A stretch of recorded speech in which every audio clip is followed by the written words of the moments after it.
Good morning to all of you. Dear students, today we are going to read the first poem of the poetry section, The Road Not Taken, written by Robert Frost. Before I start explaining the extracts of this poem, I would like to tell you something about Robert Frost. Dear students, Robert Frost was an American poet who was born on March 26, 1874. He was born in San Francisco in California in US. You will be amazed to know that he is the only poet who has received 4 Pulitzer Prizes in literature. He has been nominated for Nobel Prize in Literature 31 times, which is amazing. He was highly acclaimed for his works related to the actions of ordinary men. His works dealt with ordinary men, experiences of common people,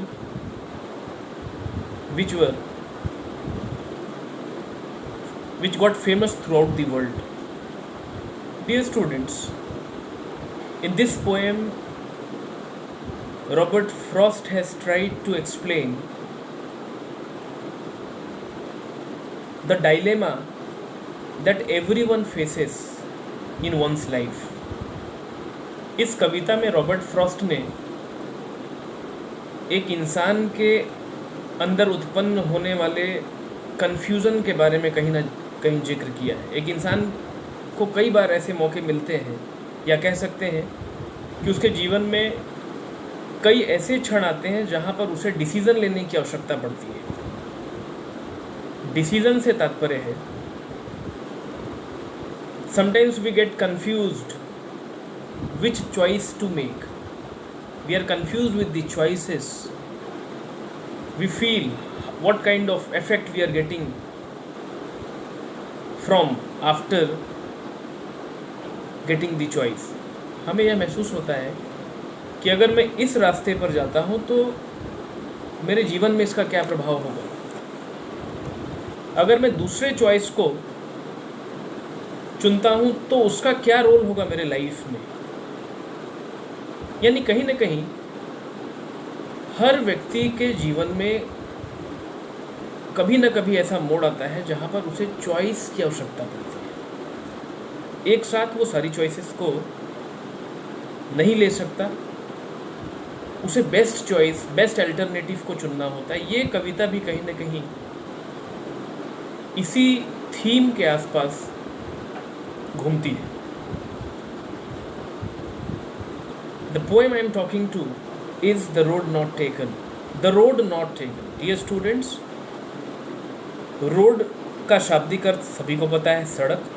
लेकिन यहाँ पर Robert Frost ने सड़कों का जिक्र नहीं किया है।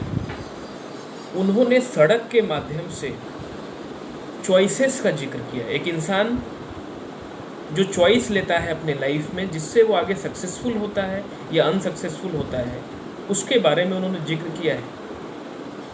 द रोड नॉट टेकन, यानी कहीं ना कहीं पोएम के टाइटल से हमें यह मालूम होता है कि इसमें कहीं ना कहीं उन बातों का जिक्र है, ऐसी चॉइसेस का जिक्र है जो एक इंसान अपने लाइफ में नहीं कर पाया। द रोड नॉट टेकन मतलब वो सड़क जिस पर नहीं चला गया। सड़कों को चॉइस से रिलेट करते हैं, वो चॉइस जो मैंने जीवन में नहीं लिया। एक ऐसा चॉइस, एक ऐसा अल्टरनेटिव, एक ऐसा विकल्प जो इंसान अपने जीवन में नहीं ले पाया, इसका जिक्र है इस पोएम में। बहुत ही फेमस पोएम है ये, and it is one of the best poems of Robert Frost. Let us begin the explanation of this poem. Two roads diverged in a yellow wood, and sorry I could not travel both, and be one traveller. Long I stood and looked down one as far as I could, to where it bent in the undergrowth. Robert Frost says Two roads diverged in a yellow wood. Diverged means separated.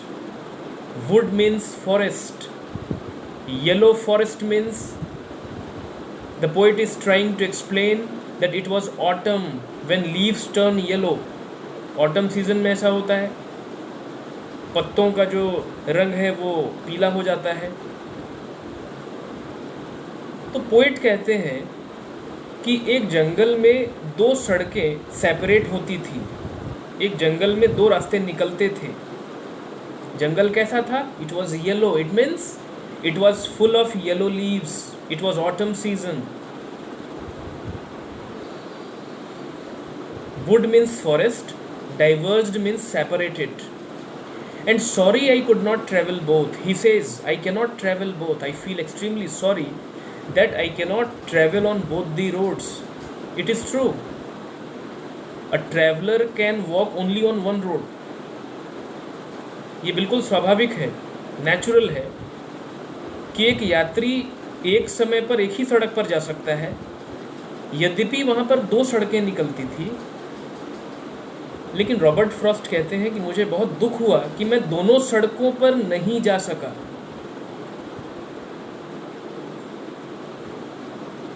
Long I stood and looked down one as far as I could to where it bent in the undergrowth. Undergrowth means bushes, झाड़ियाँ। वो कहते हैं क्योंकि मैं दोनों सड़कों पर नहीं जा सका, मैं देर तक खड़ा होकर के एक रास्ते को देखता रहा जो आगे जाकर के झाड़ियों में मुड़ जाता था। यानी रॉबर्ट फ्रॉस्ट कहते हैं कि क्योंकि मैं दोनों सड़कों पर एक साथ नहीं चल सकता था, तो मैंने एक काम किया। क्या काम किया? मैं वहाँ चुपचाप खड़े हो गया और एक रास्ते को मैं दूर तक देखता रहा जहाँ तक मेरी नज़र जा सकती थी, और मैंने यह पाया that the road bent in the undergrowth. मुड़ना, बेंट मीन्स मुड़ना। वो जो रास्ता था वो झाड़ियों की तरफ मुड़ता था। Then took the other just as fair. फिर कहते हैं कि मैं दूसरी सड़क की ओर देखने लगा, वो भी फेयर था, वो भी एक जैसा था। And having perhaps the better claim because it was grassy and wanted wear, though as for that the passing there had worn them really about the same. Poet कहते हैं फिर मैंने दूसरे रास्ते को चुन लिया, यह भी शायद उतना ही अच्छा था। और वो कहते हैं कि मुझे ऐसा महसूस हुआ कि दूसरे रास्ते पर का मुझ पर ज़्यादा अधिकार था। It means the poet was compelled to walk on the second road. उन्हें ऐसा महसूस हुआ कि उसे दूसरे रास्ते पर जाना चाहिए। एक रास्ते पर उन्होंने जब एक रास्ते को देखा तो उन्होंने यह पाया कि वो आगे जा कर के झाड़ियों में मुड़ता था, तभी उनका ध्यान दूसरी सड़क की ओर गया और उन्हें ऐसा महसूस हुआ कि उन्हें उस रास्ते को चुनना चाहिए। Because it was grassy and wanted wear, क्योंकि यह रास्ता हरा भरा था। ग्रासी मीन्स हरा भरा, full of grasses. Wanted wear means अधिक घिसा हुआ नहीं था। आपने देखा होगा कि सड़कों पर जब हम चलते हैं तो वो रास्तों का एक अलग लेन बनता है, घिस सा जाता है वो जगह जहाँ पर लोग चलते हैं।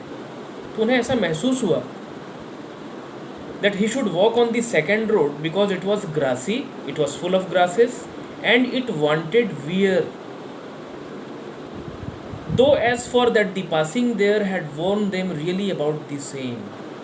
वो कहते हैं कि यदि गुजरने वालों की बात कही जाए तो दोनों ही सड़कों में लोगों ने एक बराबर ही चला था। ऐसा लगता था कि दोनों रास्तों की स्थिति एक जैसी थी।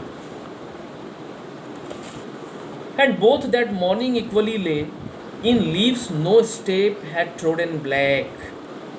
And both that morning equally lay. वो कहते हैं कि सवेरे की बात करूं, उस दिन सवेरे की बात करूं तो दोनों सड़कें जो थी समान रूप से पत्तियों से ढकी हुई थी।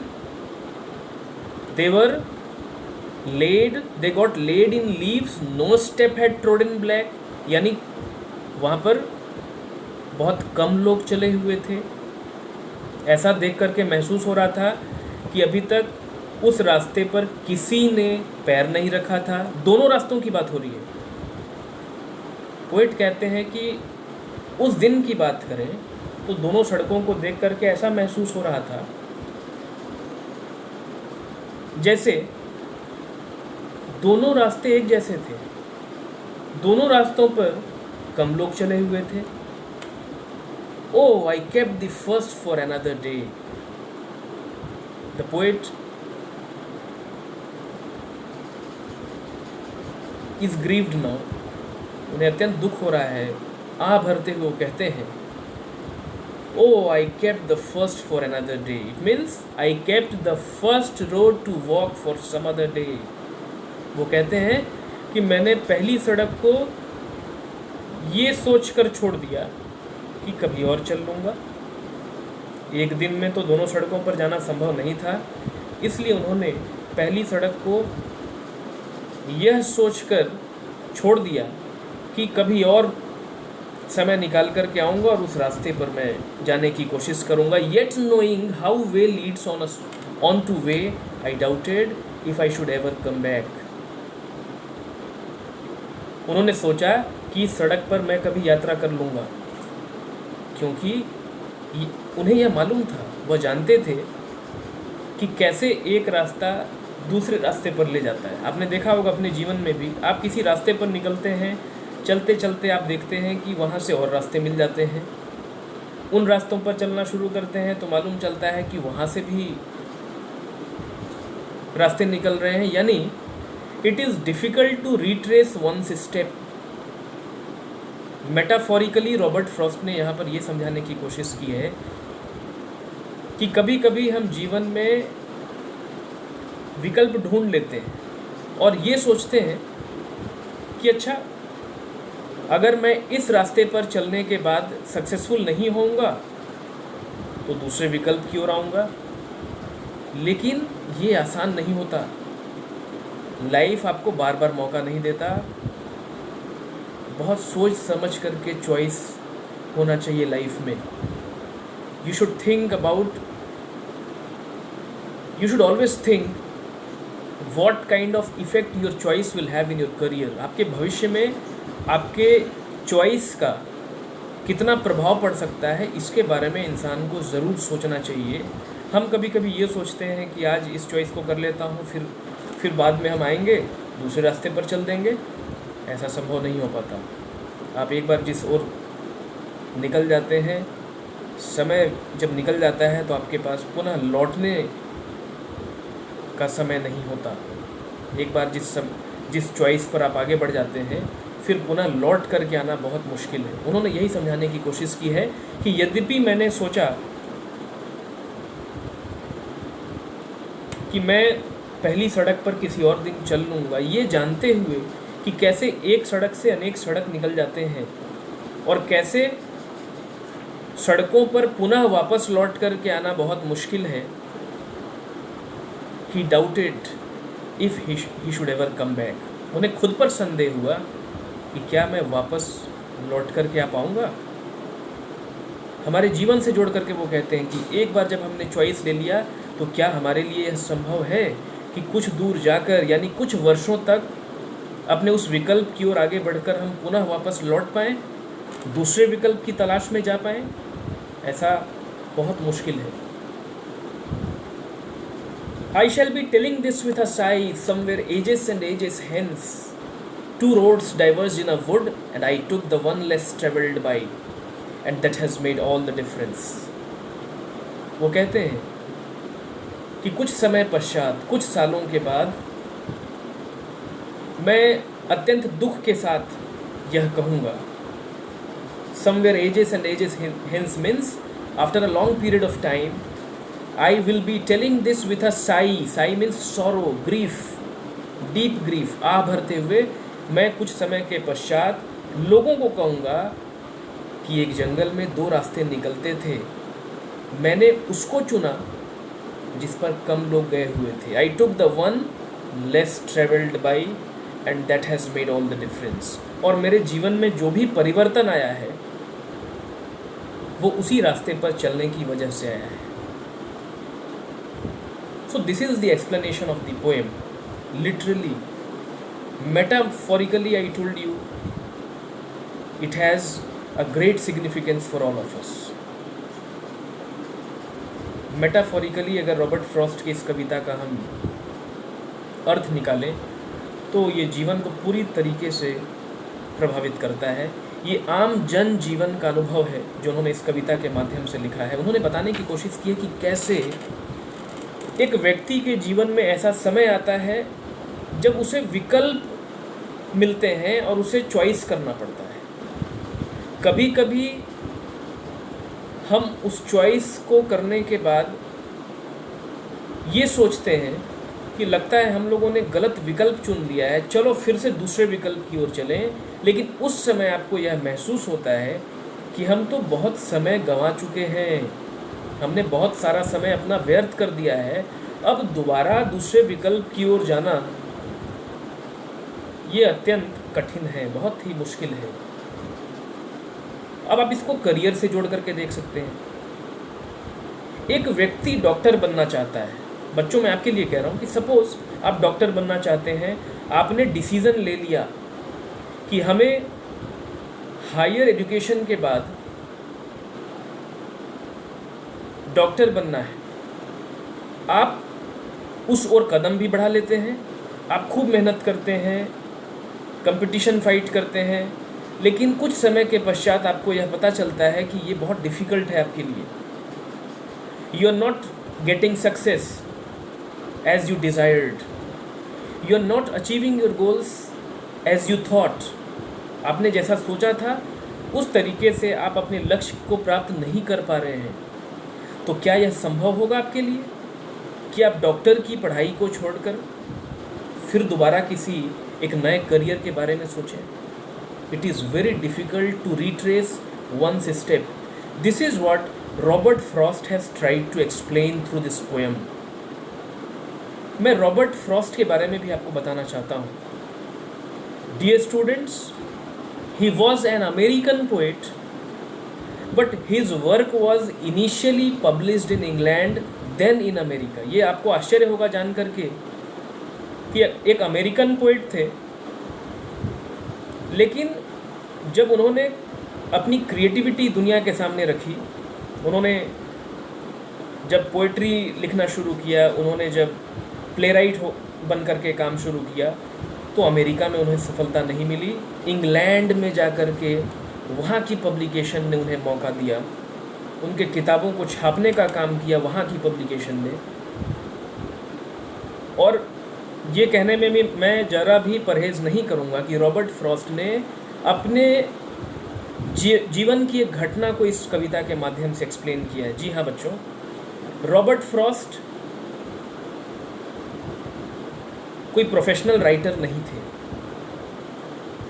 ही हैड अ फार्म। अमेरिका में उनका एक फार्म था, खूब खेती होती थी। But he loved writing also. लिखना उन्हें पसंद था। जिस प्रकार से हमारी हॉबी होती है, एक प्रकार से लिखना उनका एक हॉबी था।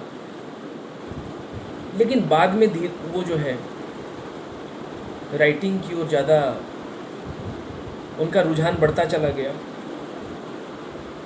उन्होंने एक बहुत कठोर निर्णय लिया था अपने जीवन में, जब उन्होंने देखा कि उनके द्वारा लिखे गए जो वर्क्स थे, जो बुक्स थे, उनको अमेरिका में पब्लिशर्स पब्लिश करने के लिए एग्री नहीं हो रहे थे।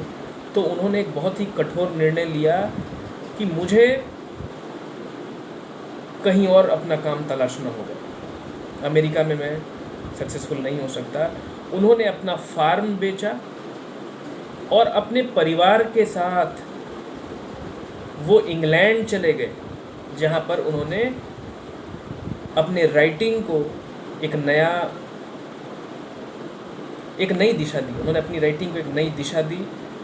एक प्रसिद्धि जो उन्हें मिली वो इंग्लैंड से मिली। तो कहीं ना कहीं अगर आप इस कविता को उनके जीवन से जोड़ने का प्रयास करेंगे तो बिल्कुल ये कहीं ना कहीं उनसे भी जुड़ा हुआ है। उनके पास भी दो चॉइसेस थे। पहला चॉइस था कि वो जैसे थे वैसे ही रह जाएं, अपने फार्म में जैसे काम कर रहे थे वैसे ही काम करते रह जाएं। he was happy with his family, so he should lead a simple life without achieving what he wanted to achieve. दूसरा उनके पास विकल्प जो उन्होंने पैदा किया था, खुद स्वयं उन्होंने अपने लिए एक विकल्प तैयार किया, वो ये that I should move to some new place, मुझे एक नई जगह पर जाना चाहिए, and I should try to achieve success, लक्ष्य को प्राप्त करने की मुझे कोशिश करनी चाहिए. And you will be amazed to know that he did not choose the simple path, he chose the difficult path, and that is why he became a successful writer. उन्होंने आसान रास्ते पर चलना पसंद नहीं किया, उन्होंने कठिन रास्ते को अपनाया, कठिन मार्ग अपनाया. पूरे परिवार के साथ वो इंग्लैंड शिफ्ट कर गए, ये जानते हुए कि वो सक्सेसफुल होंगे या नहीं होंगे ये कंफर्म नहीं कहा जा सकता था, but he was bold enough to take this decision. So this is the message also he gives to his readers, that a person should always be willing to take bold steps. एक इंसान को हमेशा सख्त कदम, सख्त decisions लेने के लिए तैयार रहना चाहिए. then only he can be successful in his life. और इसीलिए उन्होंने कहा है कि सालों के बाद, कई साल के बाद, लंबे समय के पश्चात मैं यह कहूँगा. जब उन्होंने ये कविता लिखी थी तब उन्हें यह मालूम ही नहीं था कि वो आगे जाकर के एक अच्छे राइटर होंगे या वो एक अनसक्सेसफुल राइटर होंगे. इसलिए उन्होंने इस बात का जिक्र किया कि आगे जाकर के somewhere ages and ages hence I shall be telling this with a sigh, two roads diverged in a yellow wood, I chose the one less traveled by and that has made the difference in life. वो कहते हैं कि आगे आने वाले समय में मैं दुख के साथ कहूँगा, क्योंकि उस समय उन्हें ये कंफर्म नहीं था कि वो सक्सेसफुल होंगे या अनसक्सेसफुल रहेंगे. लेकिन उन्होंने कहा कि कुछ समय पश्चात मैं लोगों को ये कहूँगा, आह भरते हुए कहूँगा, एक जंगल में दो सड़कें निकलती थी. यानी एक जीवन में इंसान के पास दो विकल्प होते हैं. I chose the one less travelled by, मैंने उस सड़क को चुना जिस पर कम लोग चले हुए थे. यानी जीवन में मैंने उस चॉइस को किया, मैंने उस विकल्प को चुना जो बहुत कम लोग करते हैं. इट मीन्स मैं एडवेंचरस था, मैं बोल्ड था कि मैंने कठिन मार्ग को चुनना पसंद किया, and that has made the difference in life. और मेरे जीवन में जो भी परिवर्तन है वो उसी की देन है. सो this is the summary of the poem the road not taken, written by Robert Frost. So I hope, dear students, that you understood what I tried to explain you. Thank you very much.